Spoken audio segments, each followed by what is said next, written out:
majelis guru yang hadir pada kesempatan kali ini dalam acara kita, yaitu sosialisasi budaya positif di lingkungan SMA 6 Pariaman. Kita mulai pertemuan kita ini dengan nafas basmalah. Bismillahirrahmanirrahim. Dan kepada Pak Al-Firdaus Azmi, SPD MPD, dipersilakan untuk menyampaikan tentang materi. Bismillahirrahmanirrahim. Assalamualaikum warahmatullahi wabarakatuh. Alhamdulillahirabbil alamin. Wassalatu wassalamu ala asrafil anbiya wa mursalin wa ala alihi wa ashabihi Rasulillah ajma'in. Puji syukur kehadirat Allah SWT yang telah melimpahkan rahmat dan karunia-Nya kepada kita bersama, sehingga pada siang menjelang sore ini kita masih diberi kesehatan, kesempatan, dan kekuatan tentunya untuk dapat hadir dan mengikuti tugas saya dalam mengikuti seleksi calon guru penggerak. Salawat beserta salam senantiasa marilah kita sampaikan kepada Nabi, pucuk pimpinan umat Islam sedunia, yaitu Sayyidina Mustafa Muhammad Sallallahu Alaihi Wasallam. Yang sama-sama kita hormati Ibu Kepala Sekolah yang alhamdulillah juga berkesempatan hadir pada saat penyebaran, pemahaman dan penerapan pengalaman dalam budaya positif. Seterusnya Bapak Ibu Majelis Guru yang juga berkesempatan hadir pada hari ini. Terima kasih juga saya ucapkan kepada Pak Akmal Kamidin sebagai moderator yang telah bersedia menyempatkan dan meluangkan waktunya dalam kegiatan ini. Baiklah, dalam hal ini saya sebagai calon guru penggerak Angkatan 11 Kota Pariaman, Al-Firdaus Azmi, akan mencoba berbagi dan menyebarkan pemahaman dan penerapan pengalaman dari pembelajaran yang telah terlaksana sekitar 2 bulan kurang lebih, mulai dari modul 11, 12, 13 sampai 14. Dan dalam hal ini tentunya keempat ini nantinya akan saya coba berbagi dengan konteks budaya positif.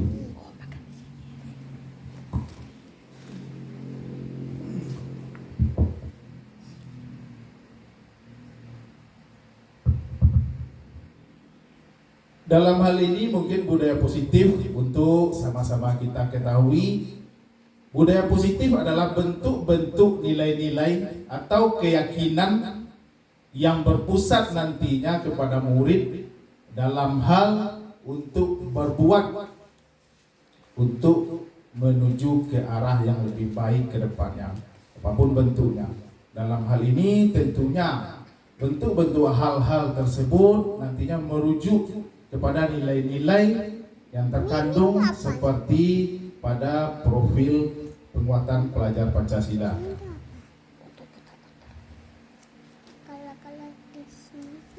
Pada kesempatan ini ada beberapa konsep inti dari budaya positif yang akan saya presentasikan.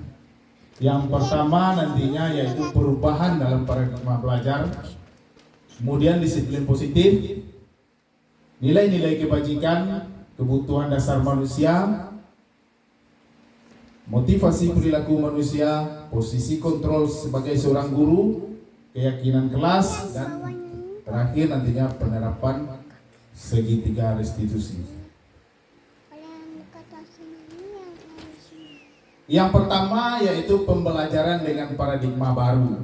Kalau kita lihat dari definisi, pembelajaran dengan paradigma baru merupakan pembelajaran yang dirancang berdasarkan prinsip diferensiasi, yaitu pembelajaran yang berpusat atau disesuaikan dengan kebutuhan murid untuk mengembangkan bakat, minat, dan potensi murid sehingga terwujud profil pelajar Pancasila. Pembelajaran dengan paradigma baru inilah yang menjadi acuan utama dalam penerapan pendidikan di sekolah.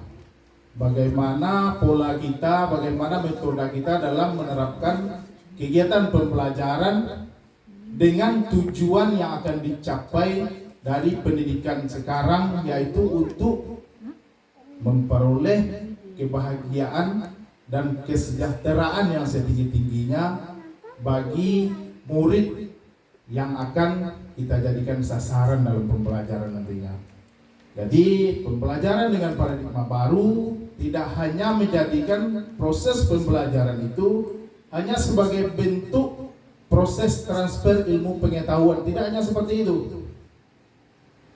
Dengan makna yang lebih luas, dengan cakupan yang lebih luas, kita sebagai seorang guru berperan sangat penting, yaitu mengantarkan anak didik kita nantinya memperoleh kebahagiaan yang setinggi-tingginya. Hal ini tentunya yang akan nantinya perlu kita siasati, perlu kita rencanakan bagaimana tujuan ini dapat tercapai, proses yang terlaksana dapat kita sesuaikan nantinya. Yang kedua, disiplin positif. Kalau dari segi bahasa, disiplin artinya belajar. Disiplin mengacu pada diri sendiri yang memiliki tanggung jawab terhadap apa yang dilakukannya berdasarkan nilai-nilai yang diyakini. Disiplin positif merupakan salah satu cara penerapan disiplin yang bertujuan untuk menumbuhkan kesadaran serta memberdayakan peserta didik tanpa imbalan atau reward, ancaman atau hukuman. Kalau dalam penerapan itu masih berdasarkan ada reward, ada punishment, berarti untuk disiplin positif itu belum terlaksana. Yang bisa dikatakan penerapan disiplin positif itu terjadi dan terlaksana atas dasar kesadaran murid itu sendiri.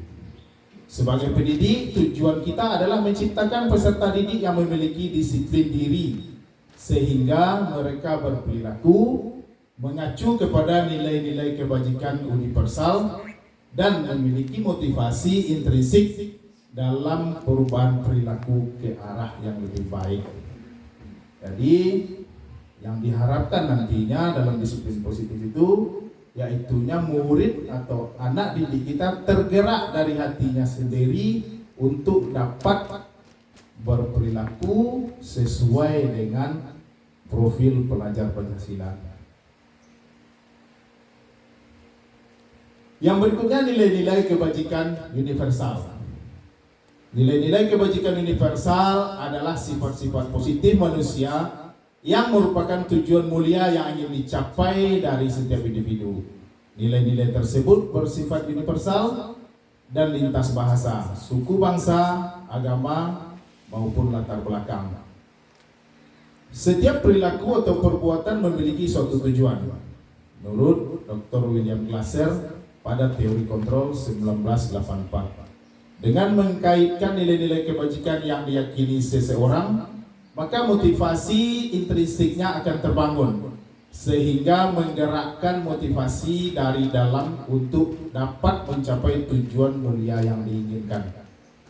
Diane Gosen 1998. Kemudian nilai-nilai kebajikan yang ingin dicapai oleh setiap anak Indonesia kita kenal dengan profil belajar Pancasila sesuai dengan kurikulum Merdeka sekarang, yaitu yang pertama itu beriman dan bertakwa terhadap Tuhan Yang Maha Esa dan berakhlak mulia. Jadi di sini tertanam nilai-nilai karakter yang harus ditingkatkan oleh murid kita. Kemudian mandiri, bernalar kritis, berkebinekaan global, bergotong royong dan kreatif. Inilah poin-poin yang penting yang akan dicapai, akan disasar oleh murid kita dalam pelaksanaan proses pembelajaran tentunya. Kemudian yang berikutnya yaitu kebutuhan dasar manusia. Kebutuhan dasar manusia adalah segala bentuk sesuatu yang kita lakukan untuk dapat apa yang kita inginkan. Seluruh tindakan yang kita lakukan memiliki tujuan tertentu, dan semua usaha terbaik yang kita lakukan adalah dalam rangka agar kebutuhan dasar kita dapat terpenuhi dengan baik. Begitu juga halnya dengan siswa kita nantinya. Secara umum ada 5 bentuk kebutuhan dasar manusia. Yang pertama yaitu bertahan hidup, kasih sayang dan rasa diterima, penguasaan, kebebasan dan kesenangan. Inilah nantinya yang menjadi acuan kita untuk mengantarkan murid kita menuju masa depan yang lebih bagus dan kebahagiaan yang setinggi-tingginya tadi. Dimulai dari bertahan hidup, yaitu makanan, pakaian, tempat tinggal, keamanan dan kesehatan. Ini 5 kebutuhan dasar yang diawali. Yang pertama itu tentunya bertahan hidup. Bagaimana nantinya jika seseorang tersebut dari segi makanan susah, pakaian belum memadai, tempat tinggal begitu juga. Ini hal-hal dasar yang perlu kita perhatikan, yang perlu kita identifikasi nantinya dan kita ketahui dari seorang murid, dari seorang anak didik kita yang akan nantinya kita proses dan akan nantinya kita hantarkan menuju ke masa depan yang lebih bagus. Hal-hal seperti ini perlu menjadi dasar utama kita. Kemudian kasih sayang dan rasa diterima. Rasa diterima, dipedulikan, berbagi, kerjasama, menjadi bagian dari kelompok. Hal ini terlaksana nantinya dalam kita menerapkan pembelajaran. Bagaimana anak itu nantinya bisa diterima oleh teman-temannya. Mungkin saja anak kita itu ada memiliki kekurangan dalam beberapa hal. Hal ini harus kita siasati sebagai seorang guru di dalam proses pembelajaran nantinya. Bagaimana ia itu tidak merasa minder di dalam lingkungannya, lingkungan kecilnya yaitu kelas, yang mana nantinya mereka itu berinteraksi setiap hari dengan temannya, dipedulikan oleh temannya, berbagi, saling bekerja sama dan menjadi bagian dari dalam kelompok. Kemudian tentunya penguasaan, harga diri, keinginan untuk dianggap. Jika sudah memiliki kebutuhan dasar yang 2, ini muncul lagi ke tahap berikutnya. Ada untuk keinginan meningkatkan harga diri, keinginan untuk dianggap, memimpin dan berprestasi, diakui dan didengar. Kita sebagai seorang guru tentunya jeli dalam hal ini.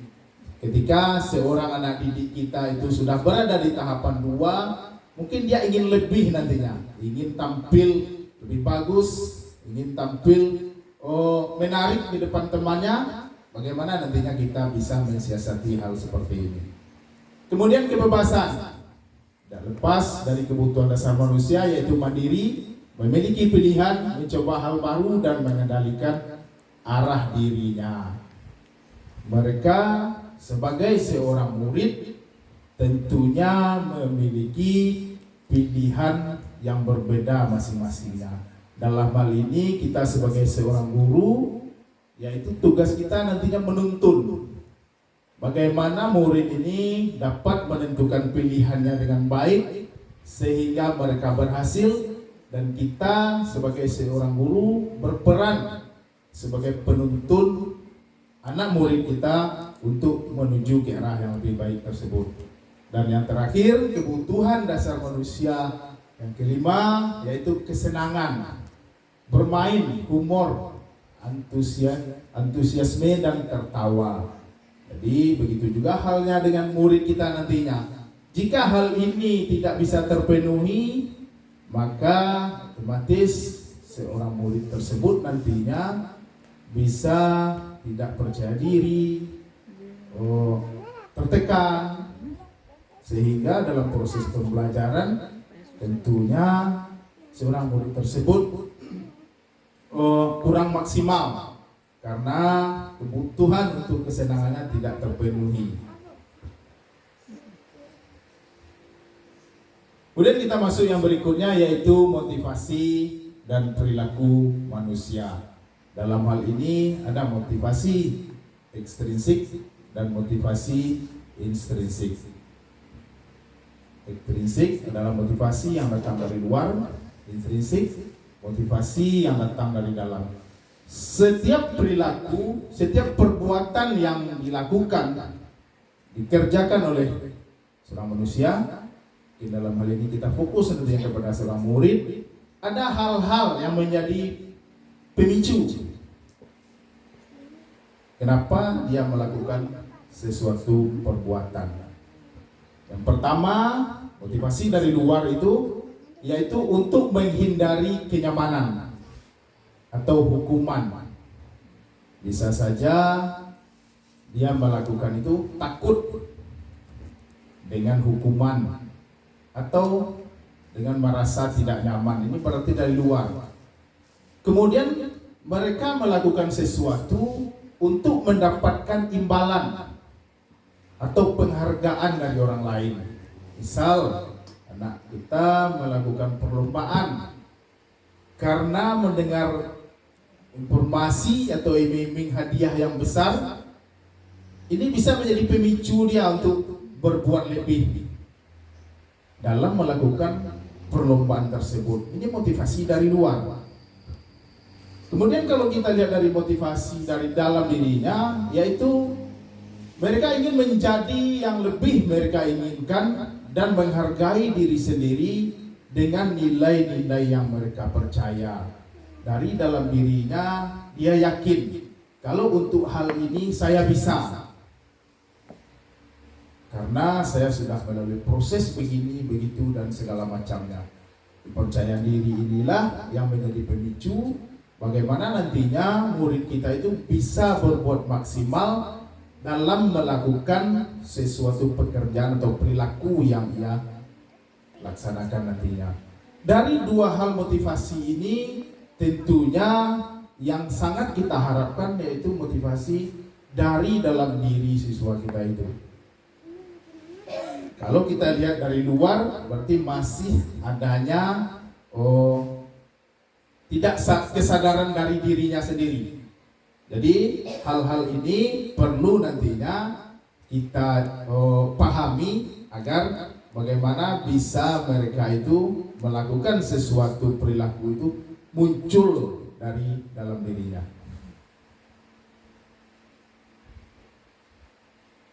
Baiklah Pak Ibu, ini ada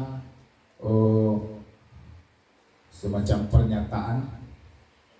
Kalau kita lihat tadi ada yang motivasi intrinsik dan ekstrinsik dari dalam dan dari luar, kemudian kaitannya antara hukuman dan konsekuensi. Kalau kita lihat kalimat ini, membersihkan coretan yang dibuatnya di meja tulis, ini termasuk hukuman atau konsekuensi Bapak Ibu? Konsekuensi ya. Kita coba lihat Bapak Ibu. Ya, membersihkan coretan yang dibuatnya di meja tulis adalah salah satu bentuk sederhana dari konsekuensi. Yang artinya apa? Secara umum perbedaan konsekuensi dan hukuman itu, kalau konsekuensi gimana Bapak Ibu? Bu Santi? Konsekuensi berarti apa yang sudah diperbuatnya diberikan tanggung jawab untuk menyelesaikannya. Ya, mengatasinya. Berarti dengan senang hati ya Bu Santi, dengan kesadaran, dengan tanggung jawab. Nilai kebajikannya tanggung jawab bukan itu. Tanggung jawab nilai kebajikannya Bu Santi. Kalau hukuman yaitu berarti aturan yang dibuat sepihak nantinya ya Bu Santi. Baiklah Pak Ibu, kita coba lihat perbedaan antara hukuman dan konsekuensi.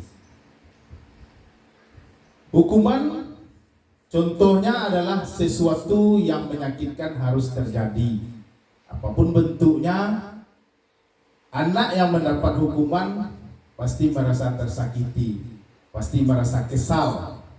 Dan konsekuensi sesuatu yang harus terjadi karena pelanggaran yang dibuat, konsekuensinya harus dia laksanakan. Ini berdasarkan kesepakatan atau keyakinan kelas atau penguatan yang kita berikan kepada anak tersebut.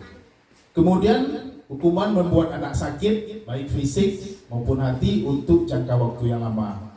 Sedangkan konsekuensi membuat anak merasa tidak nyaman dalam jangka waktu yang pendek, hanya untuk sesaat itu aja. Yang berikutnya, anak membenci kedisiplinan.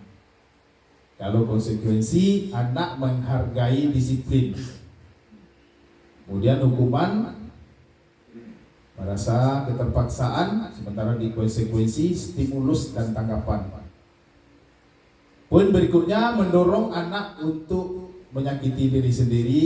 Kemudian di konsekuensi mendorong anak agar mudah menyesuaikan diri. Konsep diri yang buruk, konsep diri yang baik, anak belajar untuk menyembunyikan kesalahan. Kemudian di konsekuensi anak belajar untuk mematuhi peraturan. Di hukuman marah, rasa bersalah, dipermalukan, merasa tak dihargai. Kemudian konsekuensi kehilangan hak, dibuat untuk tidak nyaman, diasingkan sementara. Ini adalah poin-poin penting yang bisa kita jadikan acuan untuk membedakan nantinya mana tindakan yang kita lakukan tergolong kepada hukumankah atau konsekuensikah nantinya. Jadi untuk menerapkan paradigma pembelajaran yang baru sesuai dengan filosofi KHD, kita diharapkan nantinya itu dapat kepada yang lebih banyak konsekuensi tentunya.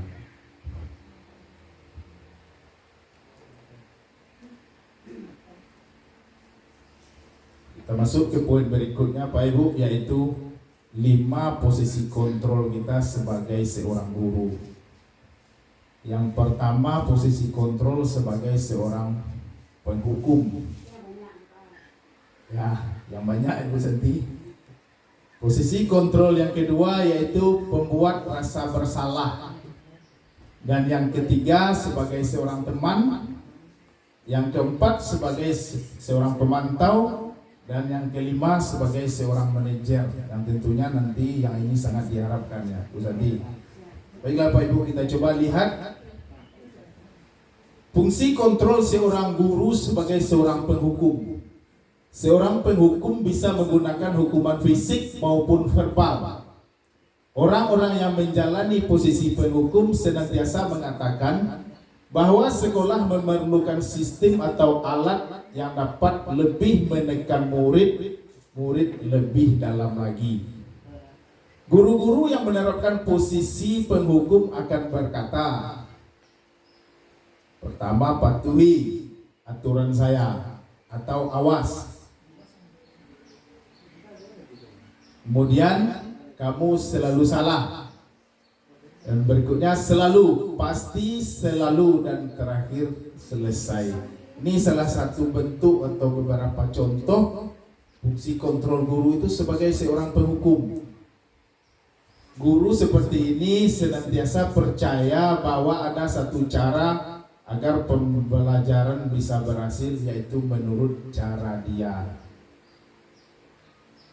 Kalau secara umum hal ini mungkin bisa kita rasakan dari pengalaman kita. Murid itu takut, memang takut terkadang, tapi dia dongkol dalam hatinya. Kalau posisi kita sebagai seorang penghukum. Kita masuk yang berikutnya, yaitu fungsi kontrol guru sebagai pembuat rasa bersalah. Pada posisi ini guru biasanya akan bersuara lebih lembut.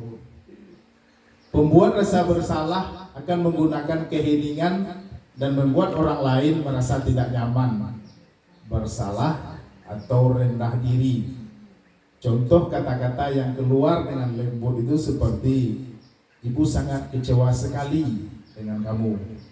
Kemudian berapa kali Bapak harus memberitahu kamu ya.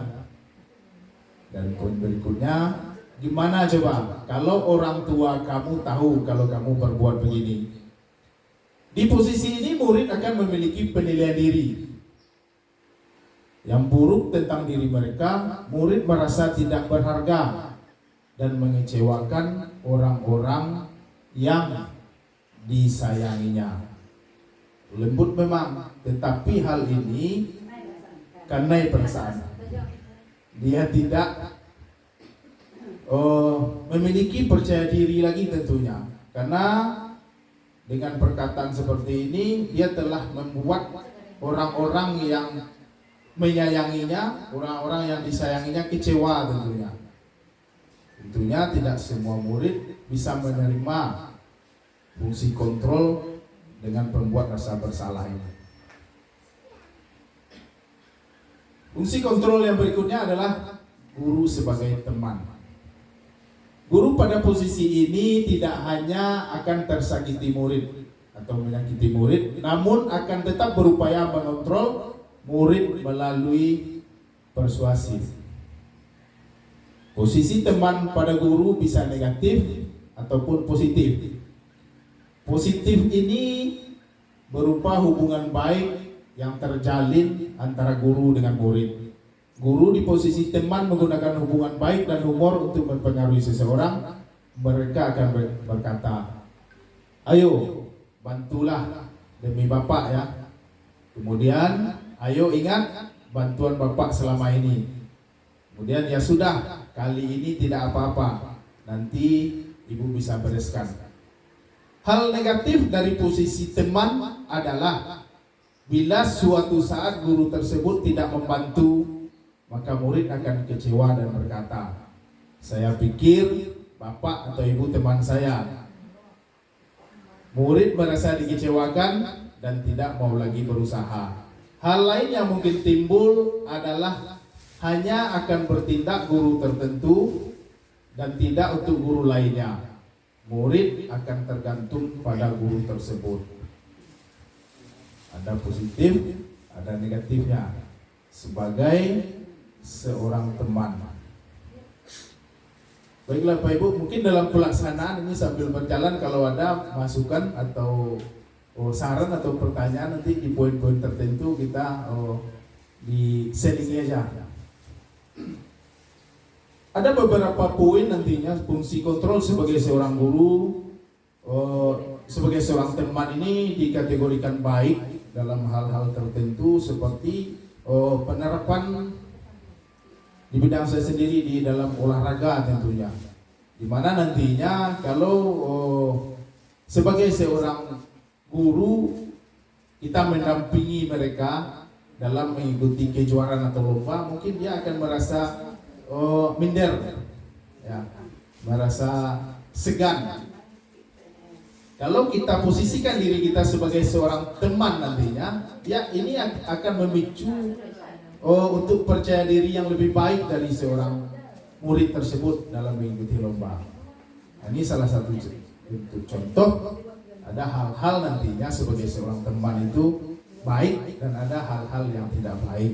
Seperti dijelaskan di sini, yang tidak baiknya itu kita merasa dekat dengan dia dan anak merasa setiap perbuatan merasa terbantu. Di suatu saat kita tidak membantunya, dia kecewa dan melakukan hal lain. Ya. Fungsi kontrol sebagai seorang guru, sebagai pemantau, yaitu berarti mengawasi.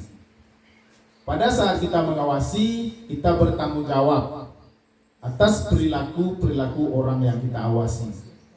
Posisi pemantau berdasarkan peraturan-peraturan konsekuensi dengan menggunakan konsekuensi tidak dapat memisahkan hubungan pribadi kita dengan murid. Sebagai seseorang yang menjalankan posisi pemantau, pertanyaan yang diajukan seorang pemantau yaitu peraturannya apa? Ketika murid kita melakukan pelanggaran. Kemudian Apa yang telah kamu lakukan? Ini bentuk-bentuk pertanyaan yang muncul kalau seorang guru itu memiliki peran sebagai seorang pemantau. Kemudian sanksi atau konsekuensinya apa dari pelanggaran yang telah kamu buat ini? Seorang pemantau sangat mengandalkan perhitungan, catatan, data yang dapat digunakan sebagai bukti atas perilaku seseorang. Posisi ini akan menggunakan stiker, slip catatan, dan daftar cek. Posisi pemantau sendiri berawal dari teori stimulus dan respon dan menunjukkan tanggung jawab guru dalam mengontrol murid. Dan yang terakhir, posisi kontrol sebagai seorang manajer. Manajer adalah posisi di mana guru berbuat sesuatu bersama dengan muridnya, mempersilahkan murid mempertanggungjawabkan perilakunya, mendukung murid agar dapat menemukan solusi atas permasalahannya sendiri. Seorang manajer telah memiliki keterampilan di posisi teman maupun pemantau, dan dengan demikian bisa jadi di waktu-waktu tertentu kembali kepada kedua posisi tersebut bila diperlukan. Namun, bila kita menginginkan murid-murid kita menjadi manusia yang merdeka, mandiri dan bertanggung jawab, maka kita perlu mengacu kepada restitusi yang dapat menjadikan murid kita sebagai seorang manajer bagi dirinya sendiri. Di manajer, murid diajak untuk menganalisis kebutuhan dirinya maupun kebutuhan orang lain. Di sini penekanannya bukan hanya kepada kemampuan membuat konsekuensi, namun dapat berkolaborasi dengan murid dan dapat memperbaiki kesalahannya sendiri.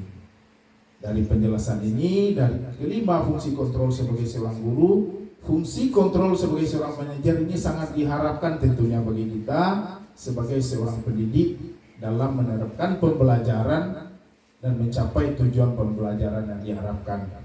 Di mana nantinya dengan posisi kontrol guru sebagai seorang manajer, anak itu memiliki kesadaran dari dirinya sendiri untuk melakukan suatu perilaku atau perbuatan yang telah dilakukannya.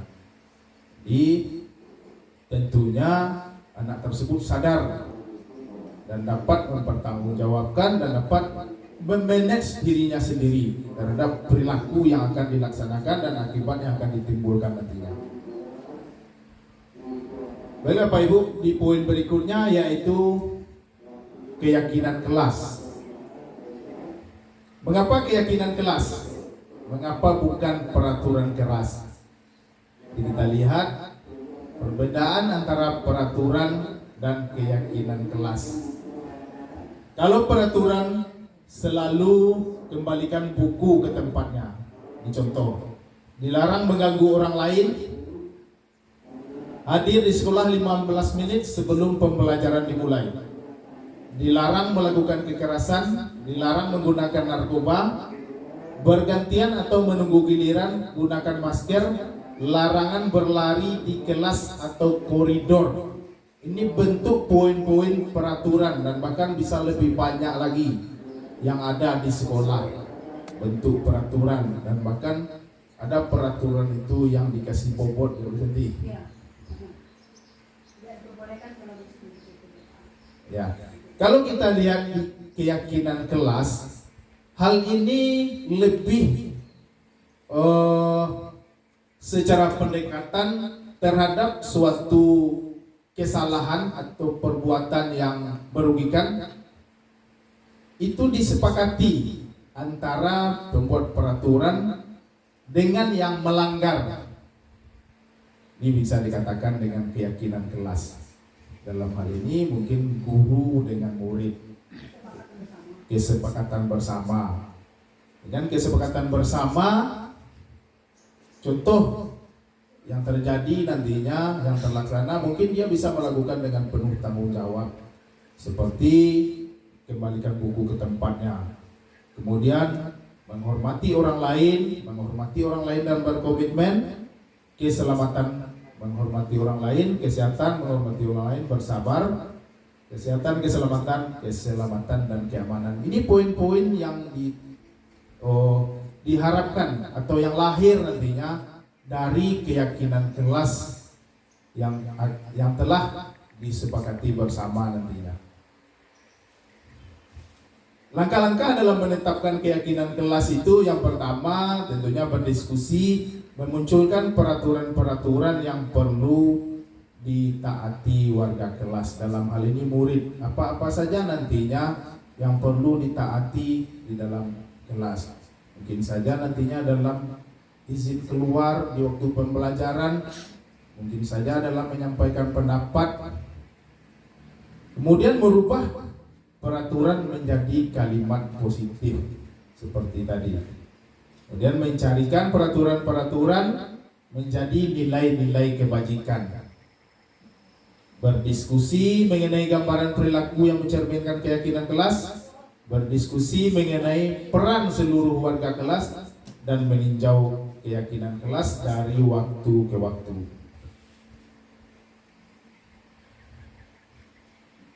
Yang terakhir, poin penting dari penerapan budaya positif adalah penerapan segitiga restitusi, yaitu suatu proses dialog yang dijalankan agar murid dapat menghasilkan murid yang mandiri dan bertanggung jawab nantinya. Ada 3 langkah dalam penerapan segitiga restitusi. Yang pertama yaitu menstabilkan identitas. Yang kedua, validasi tindakan yang salah. Dan yang ketiga, menanyakan keyakinan. Kalau kita lihat satu-satu dari penerapan segitiga restitusi ini, tahapan yang pertama yaitu menstabilkan identitas. Dalam hal ini kita memberikan penguatan kepada murid kita tersebut. Ketika dia melakukan kesalahan, kita menstabilkan dirinya dulu, tidak melakukan menjudge apa yang dilakukan murid kita itu adalah suatu hal yang salah. Karena seperti yang sudah kita lihat, kalau murid yang melakukan kesalahan, ketika kita panggil, yang ada dalam dirinya itu ketakutan pastinya.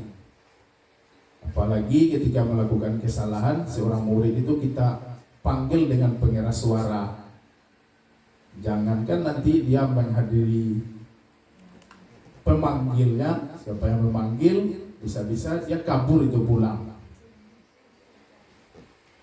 Ini salah satu bentuk tahap pertama dari kesalahan yang dilakukan, yaitu menstabilkan identitas dulu. Kita berikan penguatan kepada murid kita tersebut. Dalam hal ini bisa saja kita sampaikan, melakukan kesalahan tersebut adalah hal yang manusiawi, atau melakukan kesalahan biasa dilakukan oleh seluruh orang atau setiap manusia. Setiap orang pernah berbuat salah. Setiap orang tidak luput dari kesalahan. Ini bentuk-bentuk poin-poin di tahapan pertama. Ketika murid kita itu melakukan suatu kesalahan, kita perlu stabilkan identitasnya dulu. Kita perlu melakukan penguatan dirinya. Setelah hal ini berjalan lancar, berjalan bagus, baru kita masuk ke tahapan kedua, yaitu validasi tindakan yang salah. Tanya, kenapa dia melakukan hal tersebut? Tanya yang ini, kenapa dia melakukan hal tersebut? Ini validasi tindakan yang salah. Keduanya bisa diberikan penguatan. Keduanya memiliki hak masing-masing. Keduanya berperan untuk mempertahankan dirinya. Keduanya tentu memiliki argumentasi masing-masing terhadap kesalahan-kesalahan yang mereka buat. Kemudian langkah berikutnya yaitu menanyakan keyakinan terhadap kesalahan yang mereka buat. Jadi dengan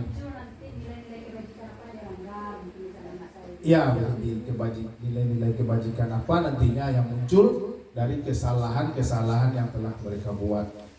Dari ketika mereka sudah melakukan atau melalui itu dengan penuh kesadaran nantinya, dia nantinya tentu akan dapat belajar dari kesalahan yang dia buat. Dia sadar akan kesalahannya, dia bisa saling memahami terhadap nantinya teman yang melakukan kesalahan tersebut. Jadi Bapak Ibu, inilah 8 poin inti dari penerapan budaya positif yang bisa saya sampaikan pada kesempatan ini. Mungkin untuk melengkapi dari pemaparan saya sebagai refleksi, mungkin saya minta kepada Bapak Ibu yang pertama, bagaimana perasaan dan apa yang dapat disimpulkan dari materi yang saya paparkan ini. Saya kembalikan kepada Pak Amal.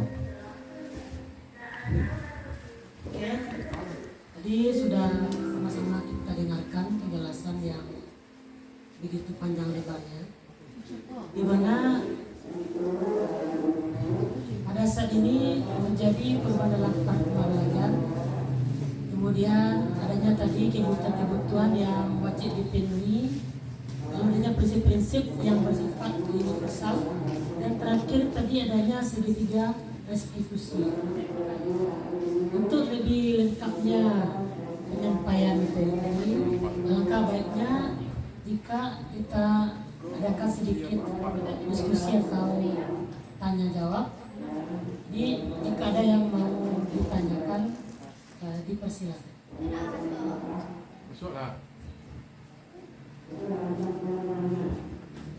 Ada yang mau bertanya?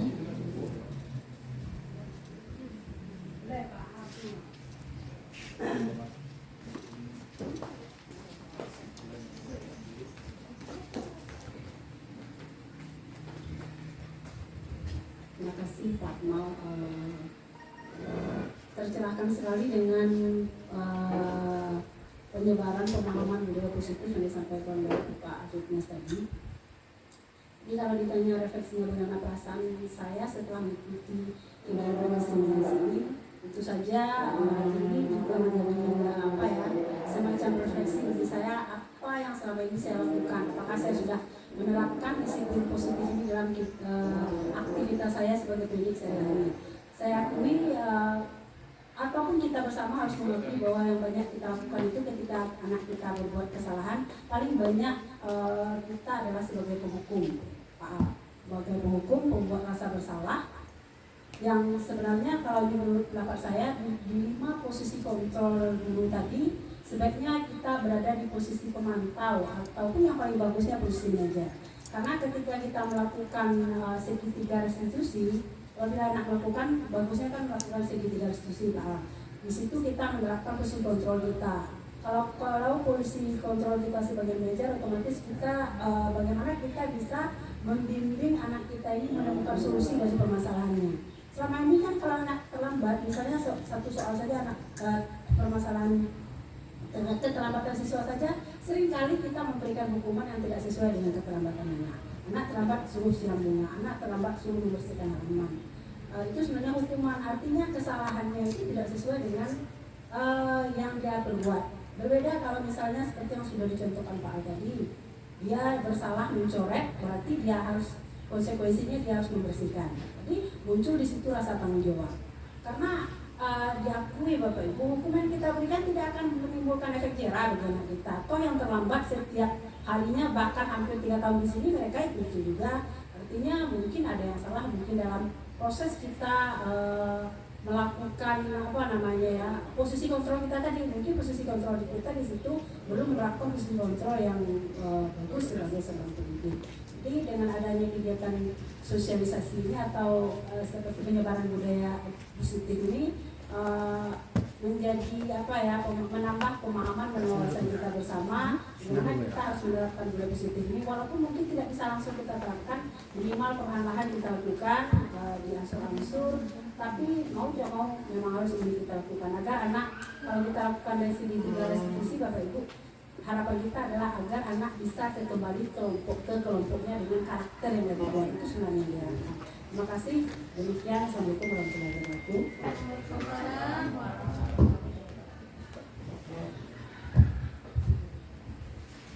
Terima kasih Bu Sakti atas tanggapannya.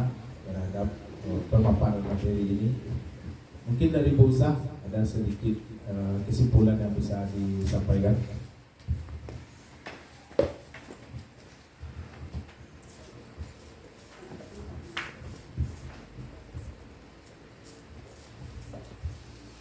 Assalamualaikum warahmatullahi wabarakatuh. Terima kasih banyak Pak Alfred Mas Azmi telah mempresentasikan tentang budaya positif di sekolah. Dan yang dapat saya atau kami simpulkan di sini adalah ternyata yang kita laksanakan selama ini mungkin bertentangan atau tidak sesuai yang dipaparkan oleh Bapak. Dan kami merasa juga melaksanakan kesalahan gitu.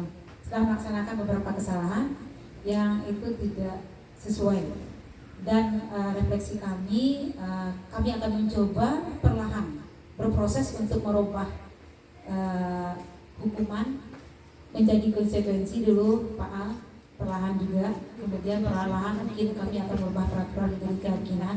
Itu butuh waktu gitu. Dan ini tidak bisa dilaksanakan dengan sepihak saja. Kita juga perlu mengadakan rapat mungkin. Dan yang selama ini terjadi, yang kita jauh dari yang diharapkan gitu Pak. Jadi mari kita bersama-sama Bapak dan Ibu, kita rubah cara kita melaksanakan, akan membuat suatu peraturan di sekolah. Mari kita dengan kepala dingin dan mencoba menerapkan segitiga restitusi. Dan yang saya rasakan sepertinya segitiga restitusi ini berat untuk dilaksanakan, sangat berat gitu. Melihat kondisi siswa kita yang masuk di sekolah ini. Tapi mari kita bersama-sama mencoba menerapkan segitiga restitusi ini. Bersama kita bisa. Demikian Pak. Assalamualaikum warahmatullahi wabarakatuh.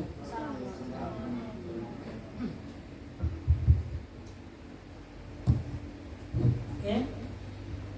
Tadi begitu bagusnya tadi ya ulasan tadi dari Bu Santi dan Bu Zayani. Benar, segitiga restitusi ini adalah sesuai ideal. Bisa kita harapkan, hanya saja untuk mencapai hal tersebut butuh proses yang panjang dan butuh nafas yang panjang. Mungkin ada lagi yang mau menambahkan? Kita kembali ke materi. Baik, terima kasih Pak Amal. Terima kasih juga saya ucapkan kepada Bu Santi dan Bu Zayani atas tanggapan yang diberikan.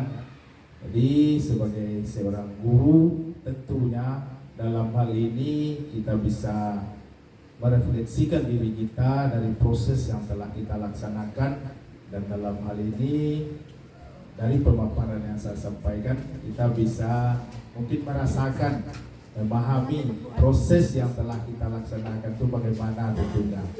Jadi dari kesimpulan yang juga sudah diberikan tadi, bahwasanya mudah-mudahan kita menuju ke sana, dari hukuman ke konsekuensi nantinya. Dengan catatan kita semua harus bergerak dari kesalahan dan permasalahan yang ada. Diharapkan nantinya langkah yang kita ambil tentunya penerapan segitiga restitusi yang bagus dalam penerapan dari kesalahan tersebut. Kemudian posisi kontrol kita sebagai seorang guru yang sangat diharapkan tentunya, yaitu sebagai seorang manajer nantinya. Jadi dari hal ini kita belajar tentunya, semoga kita bersama dapat menuju ke arah yang lebih baik, dapat mencapai tujuan pembelajaran yang diharapkan tentunya, sehingga kita sebagai seorang guru dapat mengantarkan murid atau peserta didik kita nantinya ke masa depan yang lebih bagus. Mungkin dalam hal ini terakhir, sebagai penguatan saya sebagai calon seorang guru penggerak, kita minta juga penguatan dari Ibu Kepala Sekolah.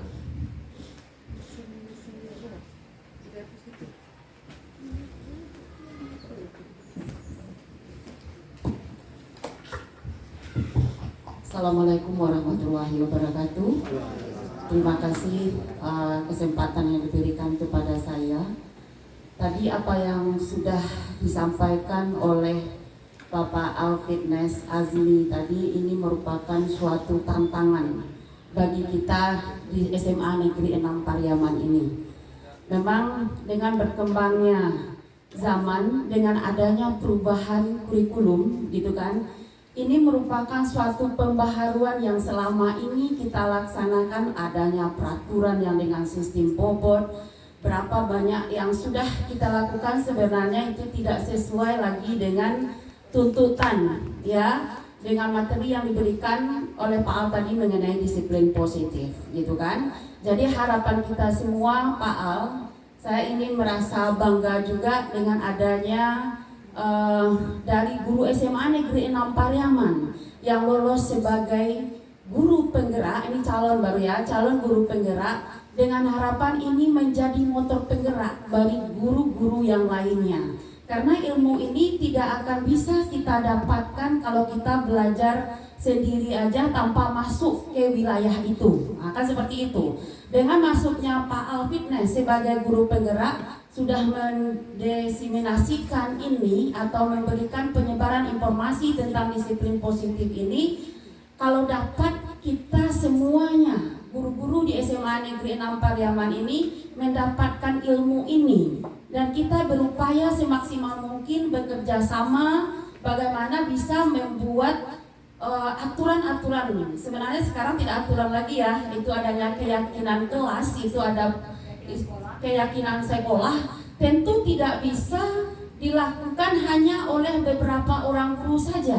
Tentu kita harus bersama-sama untuk bagaimana membuat sekolah kita ini memang sesuai dengan apa yang sudah dipaparkan oleh Pak Al Fitness tadi. Itu harapan saya sebagai pimpinan di sini, sehingga apa kata Bu Zayani tadi, anak kita seperti itu, sebenarnya kita tidak boleh pesimis seperti itu. Dengan adanya ilmu yang diberikan kepada kita, kita berupayalah semaksimal mungkin. Saya sebagai pimpinan juga banyak sekali merasa yang tidak tepat saya lakukan selama ini.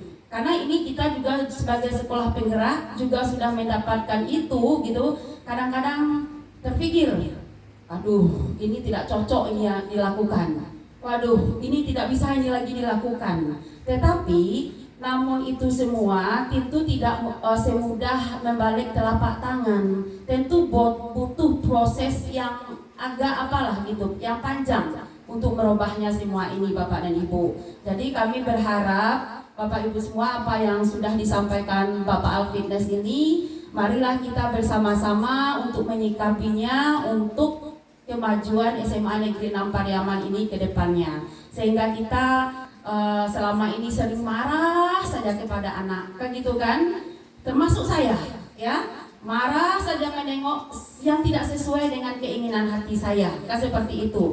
Jadi memang itu tidak mudah kita lakukan, Bapak dan Ibu. Jadi di sini cuma saya mengajak kepada Bapak Ibu semuanya, apa yang dipaparkan Pak Fitness ini mudah-mudahan bisa kita jalankan sebaik-baiknya ke depannya. Mungkin itu saja yang bisa saya sampaikan pada kesempatan ini. Wabillahi taufiq wal hidayah. Assalamualaikum warahmatullahi wabarakatuh.